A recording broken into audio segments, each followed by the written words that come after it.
If you're just a horrible mindset, you could say, oh, you see, Jocko doesn't even know what the hell he's doing. I should have been the one that should be promoted. Or you could see it as, oh, now Jocko thinks he's just going to make me run everything. It's like both those are opposite attitudes. They're both equally bad. But the other part is literally what you're talking about, overcoming a grudge, which is this exact thing. Leif, let's debrief. What do you got? 2 assistant team leaders. One of them had been on the team for many years, who had, 12 or 15 years experience on the job, and one of them who had been on the team for maybe 7 or 8 years, so about half the experience of the more experienced assistant team leader. And obviously there's now a gap. The team leader got promoted, so who's going to get the promotion? The most experienced guy expected it was going to happen, and the more junior assistant team leader with half the experience of the really experienced assistant team leader, the more junior guy got promoted to the team leader position. And so obviously there's a lot of issues with this, because clearly it's a big blow to the ego of the individual that expected to be promoted. And he was a talented guy. He had obviously a lot of experience. And I think it almost caught the other assistant team leader off guard. And he said, hey, how do I handle this situation? Because I don't want to lose this. I don't want to lose this assistant team leader. He's a critical member of the team. We need to move forward together. So what do I do in this situation? And obviously that's a tough problem to have. You're taking over the situation that now you're stepping into the role. So what does he do? How does he move the team forward? And how does he keep that guy on board to be a part of the team? So what'd you tell him? So I told him, I said, well, first of all, you're going to have to do a little ego massage in a big way, which is a term you use a lot. And I love that term, because you've got to massage this guy's ego. He's obviously upset. He's over there thinking like, that team leader got promoted. That's just wrong. I've got all the experience. So clearly ego massage by going in there saying, but also being humble right out of the bat. So to humble himself and do an ego massage, to say, listen, I don't know why this decision got made that I got promoted. You've obviously got way more experience than me. I was totally surprised by this. It should have been you getting promoted. I don't know why they promoted me, but I'll tell you one thing.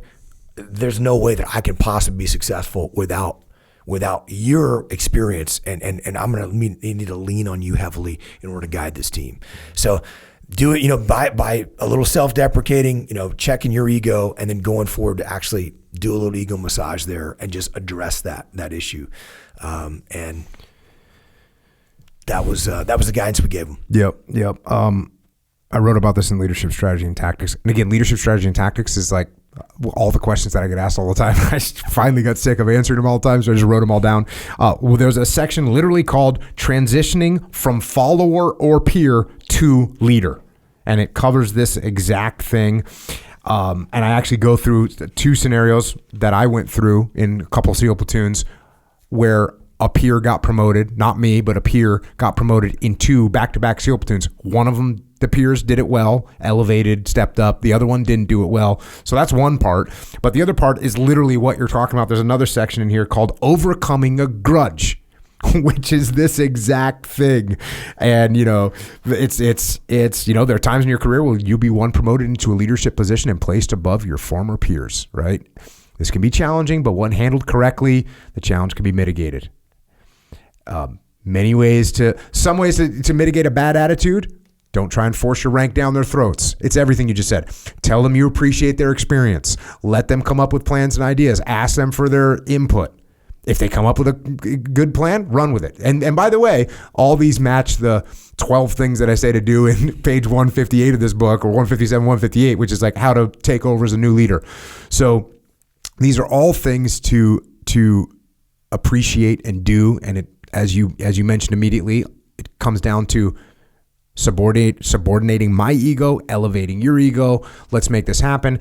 I also say this, but also be advised that some people will be hypersensitive and see you putting them in charge of something as condescending, or as proof that you didn't know, or that proof that you don't know what you're doing, and that they should have been happy, that they should have been promoted. So you might, if you just have a horrible attitude, and I say, hey Leif, why don't you run with this? Why don't you run this? You got a lot of experience.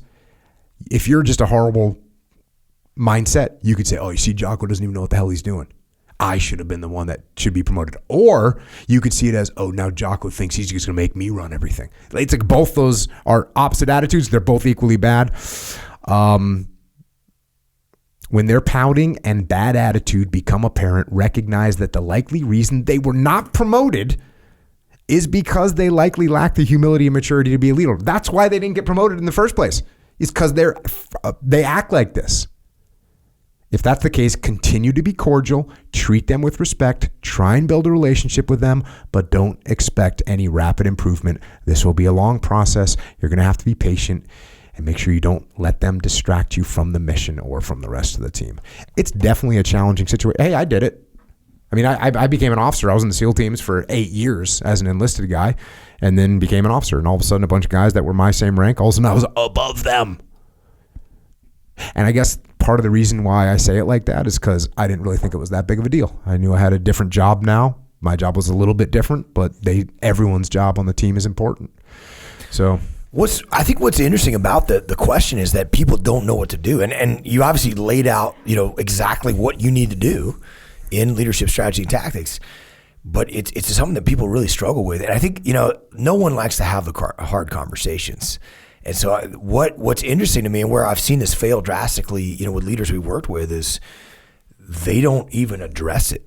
It's the big elephant in the room. They don't talk about it. Maybe they try to put them in charge. Like when that negative attitude kind of persists is when they don't actually have the conversation and pull the other leader aside and say, hey, I don't know why this happened, or address it and just talk about it, because it's always going to be there and it's going to create problems if you don't actually address it. And I think that's one of the times where, we talk about indirect approach is great, but we also talk about being default aggressive toward problems. And if you ignore problems, they only get worse. So I think that's one of those things where you got to take a little direct approach to say, this problem is not going to get better. This guy's going home over the weekend stewing about this thing. As soon as I can actually reach out to him and connect with him and talk about this, the better it's going to be. I need to do it as soon as I possibly can.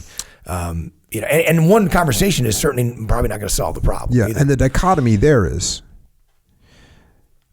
saying, hey, we need to be default aggressive in solving our problems doesn't mean that the tactic or technique that we use to solve the problem is default aggressive.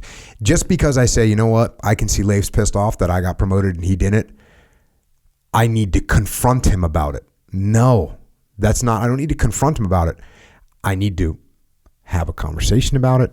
I need to, put some feelers out there and see if I can understand what he's mad about, see if this is see where this is coming from. It doesn't mean I need to call you up and say, look, I can tell you about your attitude. Yeah, what's your problem? Yeah. Because then that's not at all what it's not helpful.